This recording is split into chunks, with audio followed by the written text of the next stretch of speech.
Sayembara Kunti Pilih merupakan sayembara yang diadakan oleh Prabu Kuntibojo di Kerajaan Mandura dengan Dewi Kunti sebagai putri boyongan, bila mana siapapun dipilih oleh Dewi Kunti. Seperti apa kisah singkatnya? Simak terus, jangan kemana-mana.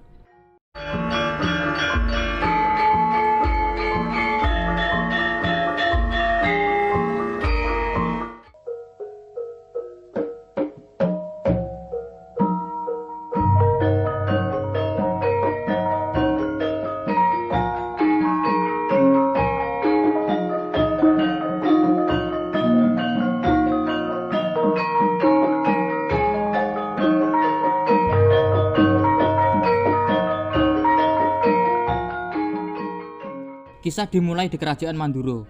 Prabu Kuntibojo bersama Raden Basudewa membicarakan mengenai Dewi Kunti yang usianya sudah matang dan siap untuk menikah. Bahkan sudah beberapa kali ada raja yang melamar Dewi Kunti, namun selalu menemui jalan buntu dengan penolakan. Prabu Kuntibojo merasa khawatir akan putrinya tersebut, malah akan menjadi perawan tua. Maka Prabu Kuntibojo berniat membuat sayembara, dan biarlah Kunti sendiri yang memilih suaminya. Diperintahkanlah Raden Basudewa untuk mempersiapkan sayembara tersebut.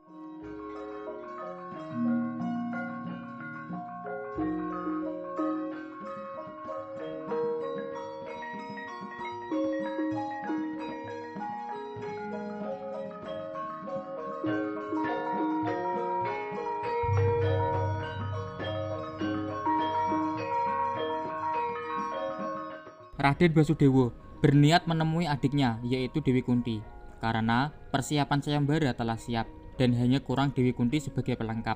Namun setelah sampai Taman Kaputren, Dewi Kunti mengurung diri dalam sebuah ruangan. Beberapa kali Raden Basudewa memanggil, namun Kunti tidak menjawab. Karena merasa khawatir terjadi apa-apa pada Dewi Kunti, maka Basudewa mendobrak pintu dan masuk ke ruangan tempat Kunti mengurung diri.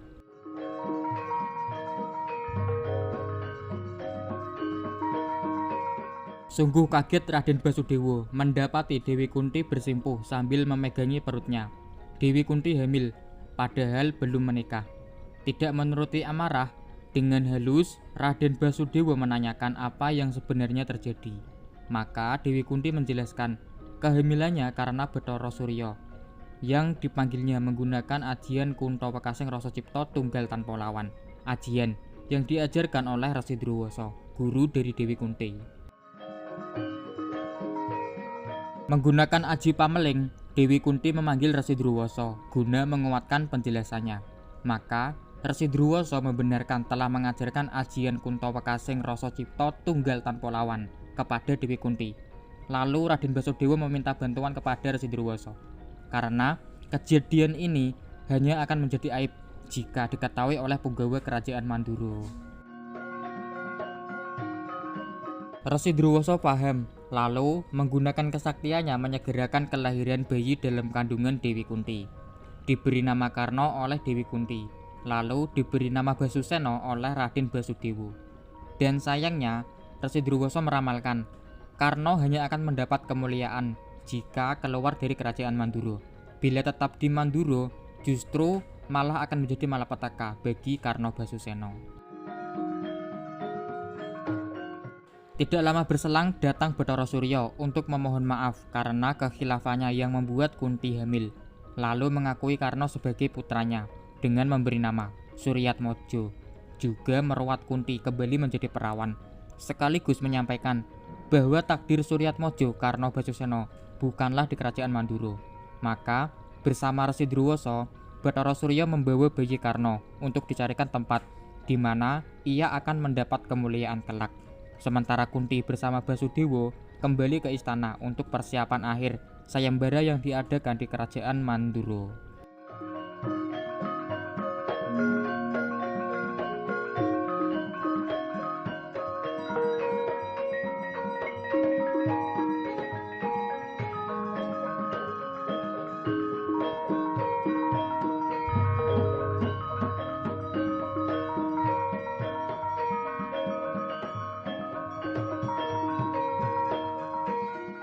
Beralih ke Kerajaan Manduraka.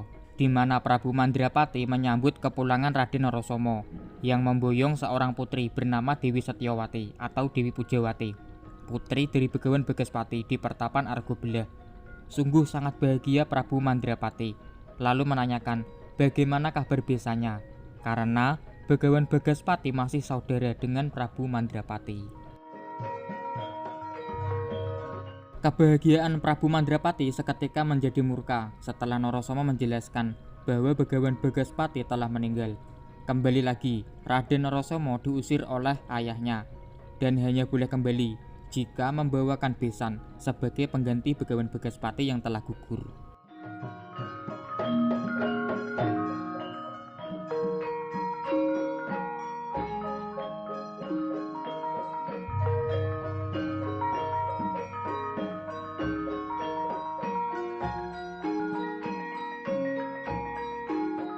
Raden Narasomo sangat bingung karena telah bersumpah di hadapan Begawan Bagaspati hanya akan mempunyai istri satu, yaitu Dewi Setyawati, dan terus berjalan tanpa arah hingga disusul oleh Dewi Madrim.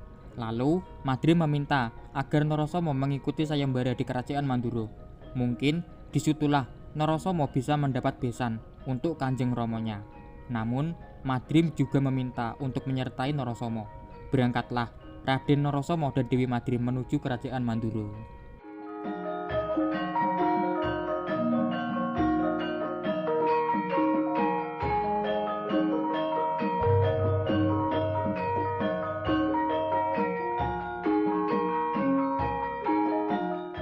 Sementara itu di pinggiran kerajaan Hastinapura, ternyata Raden Pandu juga hendak mengikuti sayembara di Mandura dan berpapasan dengan Ponokawan Semar Badranaya.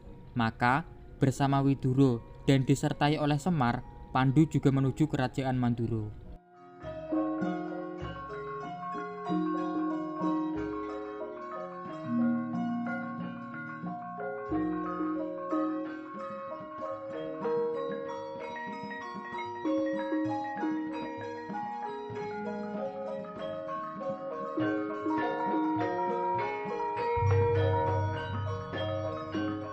Sekarang di kerajaan Mandura, sayembara Kunti Pilih dimulai dengan Raden Basudewa sebagai saksi sayembara dan Dewi Kunti berada di panggung.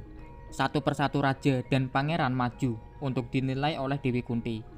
Belum ada satupun yang dipilih oleh Dewi Kunti. Raden Basudewa mulai merasa was-was. Bila saja Kunti menolak semua peserta, pastinya justru malah akan menjadi malapetaka di kerajaan Mandura. Hingga peserta terakhir adalah Raden Narasomo. Maka Dewi Kunti yang tidak ingin mengecewakan Prabu Kuntiboja terpaksa memilih Raden Narasomo. Walau Dewi Kunti sudah bisa membaca, Narasomo adalah seorang yang kaku dan sombong.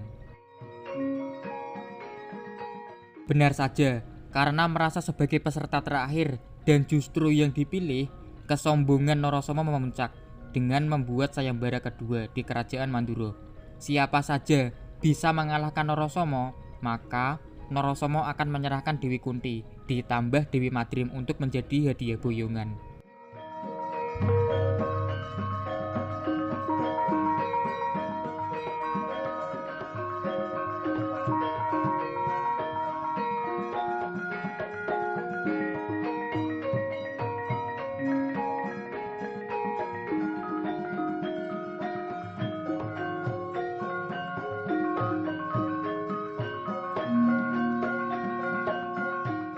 Satu persatu raja yang hadir kalah karena terkena ajian Candha Birawa. Singkat saja, Narasomo dihampiri oleh Raden Basudewa dan ditenangkan. Lalu dijelaskan, sayembara telah selesai, Narasomo pemenangnya. Lalu diajak masuk ke istana untuk bertemu Prabu Kuntiboja. Dengan sedikit berat hati, Narasomo menurut. Lalu dalam hati kecilnya menangis karena jika sampai ia menikah lagi, berarti akan melanggar sumpah setianya kepada Dewi Pujawati.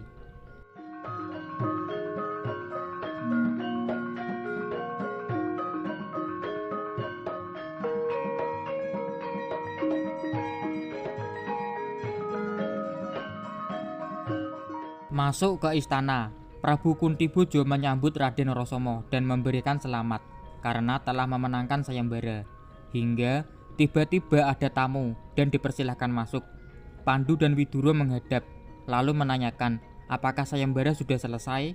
Raden Narasoma merasa tersinggung, lalu kembali menunjukkan kesombongannya dengan menantang Raden Pandu.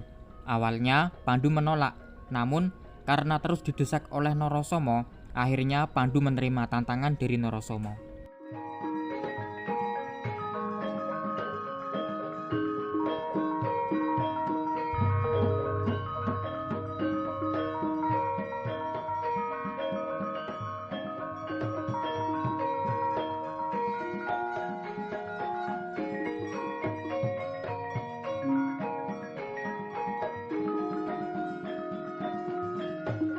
Singkat saja, kebersihan dan kesucian hati Pandu mampu melumpuhkan ajian Candha Birawa milik Narasoma.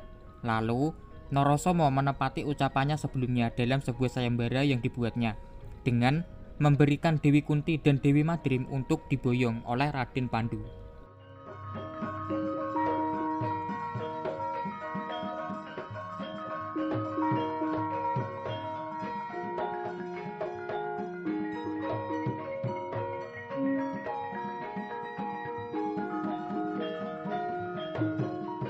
Raden Narasoma dan Raden Pandu menghadap Prabu Kuntiboja untuk berpamitan. Pandu kembali ke Hastinapura dan Narasoma kembali ke Mandoroko.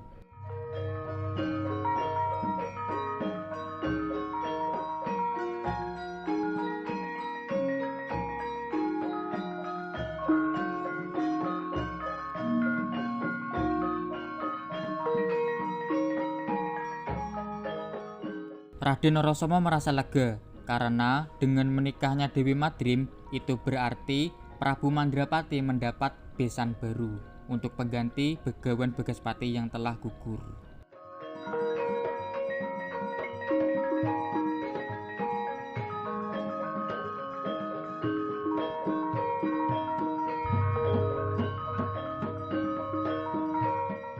Ada tambahan kisah.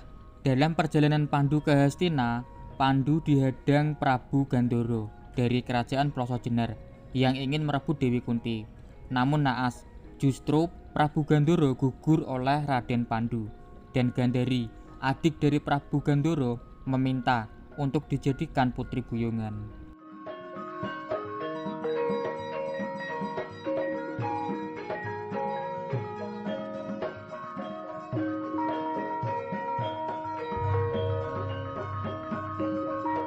Sesampainya di Hastinapura, Raden Pandu mempersilahkan kakaknya, yaitu Raden Drestarastra, untuk memilih terlebih dahulu satu di antara 3 putri boyongan. Dan ternyata yang dipilih adalah Dewi Gendari, yang ditakdirkan melahirkan 100 anak. Sementara Kunti yang akan melahirkan 3 anak, dan Madrim akan melahirkan 2 anak, menjadi istri dari Pandu. Itulah kisah singkat sayembara Kunti Pilih.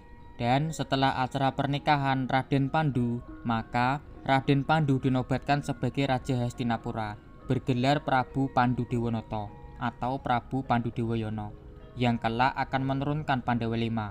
Sementara 100 Kurawa adalah dari Adipati Drestarastra. Pasti ada kekurangan di video yang singkat ini. Jadi, ayo komentar agar video ini lebih lengkap lagi materinya. Subscribe juga untuk mendukung channel yang sederhana ini. Terima kasih atas waktunya, semoga terhibur dan semoga bermanfaat. Sampai jumpa lagi.